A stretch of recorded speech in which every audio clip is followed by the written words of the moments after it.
Guys, I just finished episode 10 of season 4, and that shit was a masterpiece. There's so much shit, I don't even know where to start. Let's start with Walter Jr.'s birthday. So obviously Walt's a fuck up. He has not shown up for one single event in this year for his family. Not the birth of his daughter, not his son's birthday. He is just really fucking up the schedules. He has not shown up for shit. Now, we get this development where he accidentally calls Walter Jr. Jesse.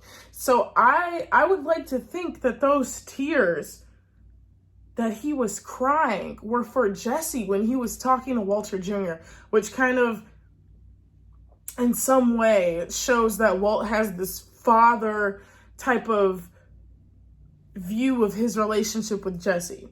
He's very fatherly. Even though he's rude and berating and degrading towards Jesse, he still has this fatherly affect for him. We get more intel about Walt. Like, we get kind of his, a little peek into his backstory. There's lore. There's Walt lore. So when he was 6, his father had H something, whatever. Huntington's disease. There we go. Where he had, I don't know, but his brain was deteriorating. So his memory of his father is a sick, curdled man in a bed. And so that just gives more perspective as to why Walt was so against chemotherapy in the beginning, because he remembers that vision he had of his own father. It was to the point where he couldn't even believe the stories, your father was such a strong man, your father was so cool, because he saw this image of his father, all curled up in a ball, dying. And it was not funny, but I laughed so fucking hard when he said his father breathing sounded like shaking an empty spray can of paint. That is a crazy ass descriptor, because I know exactly what that sounds like. He sounded like he was empty. And he's like, Walter Jr., I don't want you to remember me for how I was last night. I want you to remember me for how I am, every night that isn't. And was Walt trying to fucking kill himself? Painkillers and beer?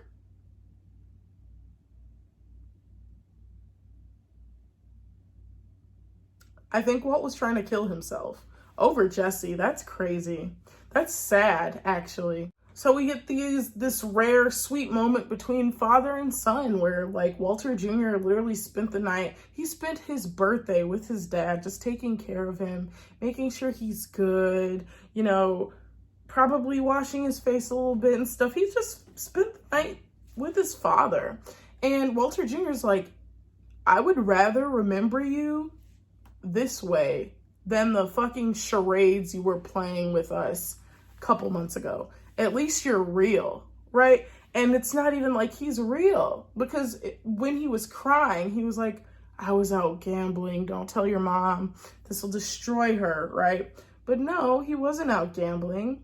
He got into a fight with Jesse over, the threats on his life. He was paranoid for his safety, his own life, which is very understandable. I'm not gonna lie, it broke my heart, the look on Walter Jr.'s face when he heard Walter call him Jesse. I wonder if that's gonna play into anything moving forward in the future. I don't know.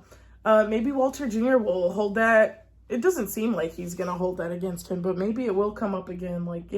Dad, Walter Jr. might tell Skylar, Dad was super sad and blah, blah, blah, and sick, and he accidentally called me Jesse. Let's move on to Skylar. Skylar's a very smart boss bitch. I knew her pride was gonna get her. When Ted decided to buy a Mercedes, when he was trying to open his business back up, payroll. No, he wanted to save face and open his business back up. Because what is a man if he doesn't have his business, right? So I knew in my heart of hearts that she was going to tell him, by the way, I gave you that money. I knew And Ted's such a piece of shit. He's so disgusting. I'm sure she's regretting anything she ever did with him. And she was seeing him for a good month at least. Like, that was nasty. But yeah, he's a piece of shit. Like, Skylar's like, do right by the books. You narrowly escaped prison and you're still trying to, like, skirt around shit. You should have just paid your shit. And he's stupid as fuck for believing that. It's the exact amount that he needs, of course, right? Anyway, let's move on to Gus. I knew in my fucking soul that Gus was still traumatized over the loss of his partner. So when I saw that man again, I was like, he's gonna kill them all. I don't know how. I knew something in that present. It was a Trojan horse.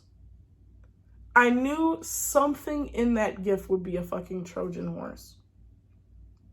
And when I saw Gus take that pill by the pool, I was like, I've never seen this guy take medicine before. That is some sort of antidote, and he's going to poison them.